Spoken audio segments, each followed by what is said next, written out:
Hi everyone, Angelo here, homeless filmmaker in LA. Been living in my car for about 17 months now. And recently I made a documentary about a roughly 2-month period of living in my car and struggling with DPDR, or depersonalization derealization disorder. It's called homeless with depersonalization derealization disorder. And I'm going to talk about how I made it and how I cut it and the decisions I made.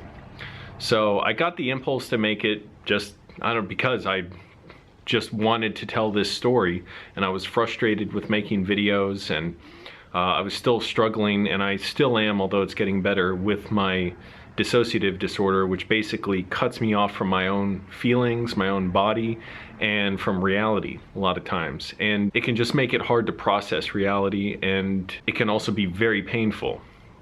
So I got the impulse to do it, and I just started doing it on February 20th. Now you'll notice there is no February 20th in the movie. I skip around dates, but I do include some footage from before then, in October and December 2019. But in February, I start on the 21st. So that got cut out because it was a part of a process of cutting a lot of things out.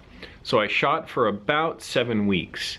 And finally I just decided, okay, I'm done. I don't have anything more to say in this. I kind of wish I did and filmed more, but whatever, I'll get more to that too. So I would just film with my cell phone whenever I felt the impulse to show what I'm going through. I wanted to show people the daily habits of how I ate, how I slept, how I worked, and I ended up with about 8 hours of footage total. And that's not including stuff like, again, October and December footage of the aftermath of a car crash, and I included some footage of myself sleeping that was from a live stream, so that doesn't count, that 8-hour live stream or whatever.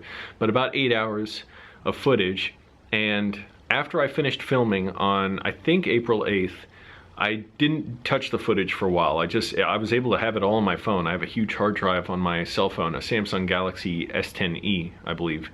And I just let it go out of my mind for a little bit while I was focused on other things too. I was editing other videos. So this covers a period of time both before and after the quarantine in California. Finally, I laid out all the footage on the timeline in my video editor. And the first thing I did was just watch all 8 hours, and as I was going through it, cut out the stuff that was immediately apparent did not need to be in the movie. It was just obvious. I was repeating myself, or I was trying to do something funny, or it wasn't really clear what I was doing, so I cut all that out. So the first pass, I immediately cut out 4 hours of footage. Then the next day or so, I went through it again, and I cut out about another 2 hours. So I got it down to about 2 hours. It was still too long. And again, I'm cutting stuff that, like, after I went through the first pass and then second pass, I'm going back through it and I'm cutting out the really obvious stuff that needs to go, but then I'm also cutting out stuff that I was making notes of, or that's more apparent to me. Oh, I repeat myself here and here and here. I only need one of those times to get into it. That included a lot of, like, just mundane details about my financial situation. So I mentioned it a few times, but I didn't need to go into more detail. And I was thinking, well, you know, some points I was like, well, this happened, so should people know about it? But I knew that that's the biggest bullshit reason filmmakers give for including stuff in movies, is like, well, that happened, so it needs to be in there. You have to think about why it would be interesting to an audience to see. It can't just be because it happened, therefore it's just saying nobody cares whether it happened or not. So I was going through and cutting out stuff where it became apparent it's just not moving the story forward. So I mentioned at one point, like, I have $74 in the bank. I didn't need to mention, oh, and I'm waiting on $55 to come in or $90 to come in, whatever. Made my point, move on. And I was making mental notes of where I might be repeating myself in the story. So I only needed, really, I knew I needed, okay, at one point I need to go through like a rundown basically of my symptoms of my disorder. I cut out a lot of stuff with allergies, even though that stays in the movie. But I just cut out a lot of extra explanation and sentence fragments and stuff that just didn't need to be in there. So after the 2-hour cut, I went through it again and cut it down to about an hour. And I realized, I knew it was still too long. It wasn't even a hard thing to realize. I'm like, man, this probably has to be between 30 and 45 minutes. I went through another pass about 50 minutes, then another about 45, and I went through it again. and to the point where I was getting it to about 40 minutes. And around then, I was in my car one night after I'd finished cutting that, and I was making notes on, okay, how do I deal with some of this footage I'm not sure what to do with, or I think things need a little like need the pace to be varied or whatever. Where should I change things up? Where should I include music? How should I open the movie? I was debating, should I keep in the stuff about the aftermath of this car crash where somebody crashed into my car while I was sleeping in it and destroyed it? Does it really push the story forward? I'm still not totally sure, but I included it as part of like a montage opening the movie. And again, the question I had to answer was, why would people watch this? I had to cut out stuff where I know, like, oh, people don't need to see this part, or it doesn't make sense to move it forward. If I'm saying, like I said at one point, I was filming, I saw, oh, I think my ribs might be broken. But I'm like, you already know I'm hurting, and it turns out my ribs weren't broken, so it doesn't really matter. And so I just cut that out. Again, you gotta get the thought out of your head when you're cutting a movie or shooting it. Oh, this really happened, so it needs to be in there. Doesn't matter, no one cares. So I cut that out, and it made it much better. I thought it moves forward much more quickly. There was another moment where I was in the hospital, and it's a great trailer moment. It's like I would write that in a movie if I could, where I'm talking to the camera, and again, this is before I knew I was gonna make a documentary. I said, I don't know how I'm gonna survive, you know, tonight, the next night. And the delivery and everything, it was like perfect for a movie trailer. But I was thinking, you know, first of all, if I have this car crash in there, I'm gonna have to show somehow that I got another car after all that, because people are gonna be confused and wondering, well, how did I end up in a car then? Did I rent a car? Did I buy one? I had to get out of my head and realize, oh yeah, people don't know this story. Even if you've been watching every video for months, you still have to be able to track the sequence of events in the movie because it's still its own experience. So I knew, okay, I have to show myself getting my new car, my Toyota Camry.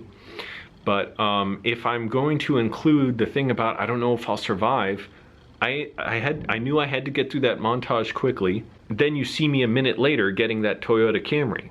So I realized, oh, this is going to be confusing. It's going to seem like this cheap ploy to get sympathy when at the time it wasn't. But when you play it in sequence like a minute into the movie, it comes right after, oh, I get another car, because I skipped forward a month to when I got the car. It's like, oh, that was silly, and it's almost funny how like corny it is to say, I don't know how I'm going to survive, and immediately I'm okay.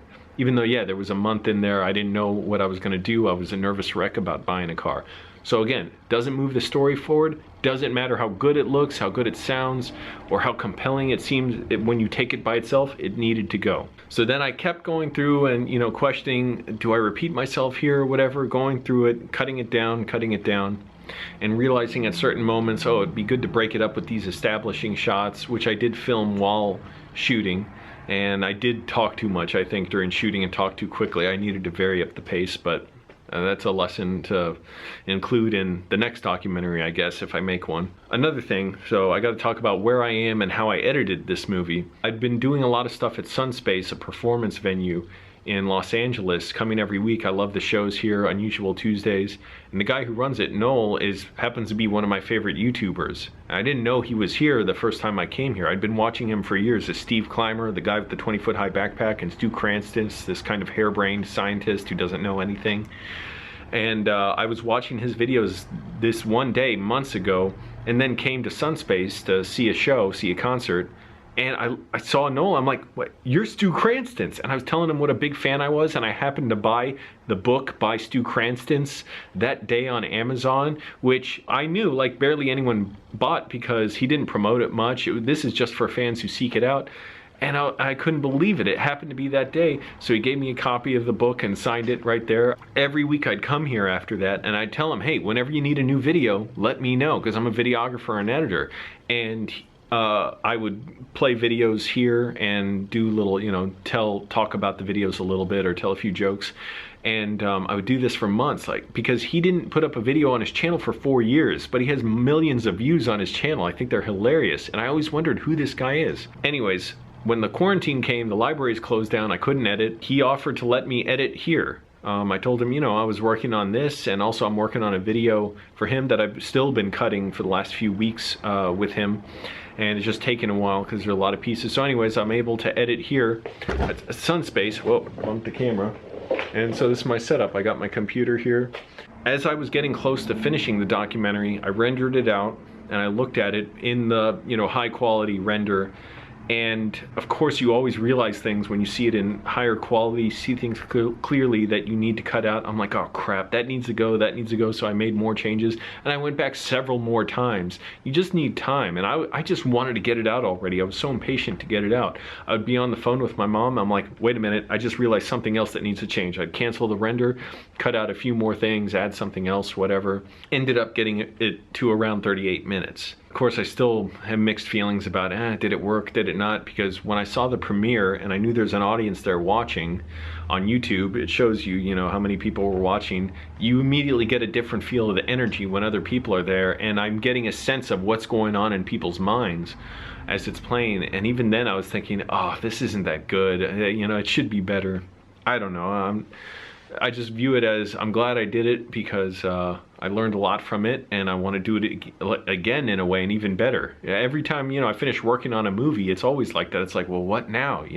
I want to work on something else even more. Now, another thing I want to discuss, I chose to make it in black and white. I didn't do that initially. I shot it on my phone in color, of course, and there are some beauty shots in there of sunsets and the pink sky, or the big blue sky. But problem is the color on my phone just generally sucks. It's not that good. When I was shooting in the park and you could see the grass, there's this weird shift, not only color banding, but this weird like judder where the colors like shift like this. It's like there's this weird kind of artifacting of the camera's inability to take in all this detail of this grass, so it would shift like this weird, and you still see it in the black and white.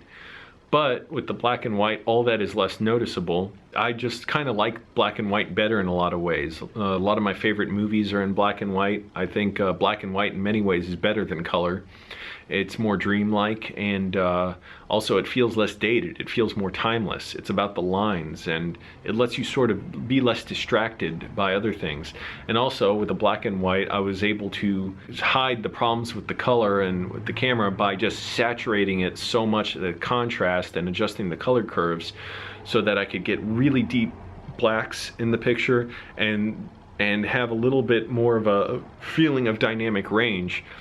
Whereas in color, there's much less dynamic range. It's kind of bland. Now, it's not really more dynamic range. Yes, there's more contrast, but it clips sometimes and whatever. It's still, to me, it looks so much better, because even if I were to try and do that in color, it would look ridiculous. If I tried to saturate the picture that much and stretch the contrast, it would just look so cartoonish and fake and weird. It would look like a cheap amateurish effect. It's still obviously video, but at least with black and white, it's just less distracting, the bad quality. And again, I really like it in a lot of ways, just black and white in general. I shot it on my cell phone because I always wanted to be ready to film something whenever it was happening, and I couldn't, it would have been really hard to have a DSLR and do it, because I would have need to spend, I couldn't have it ready in the moment a lot of times when I needed it. Like if I was somewhere where, I would have had to carry a DSLR with me all the time, and it's more cumbersome to use. You got to focus the lens. It's much more touchy, the focus, and also it's bigger, and I'd have to carry around this bag everywhere, and it's just inconvenient to have. The battery doesn't last nearly as long, and also the memory fills up so much faster on these SD cards, so I would have had a way huger project file that I don't know if I could even fit on my hard drive, and on the phone it's much smaller, so it's just a practical consideration. So all in all, I'll give my review of the movie. I don't know. I don't know. I think there's some interesting things where you can clearly see that it's sort of this thing presented without artifice, even though, yeah, there's artifice, there's music and stuff, and montage and black and white. But I don't know if it really has enough, dynamic range with the emotions. But I knew I had to stop at a certain point, because I'm like, now I'm just kind of in the same routine every day. I'm either editing stuff, or I'm just out in my car, because I can't really do much else. I can't work on film sets, so there wasn't a whole lot else to film. So anyways, I don't know, decide for yourself. Check out the movie, Homeless with Depersonalization Derealization Disorder. The link is down below, and enjoy.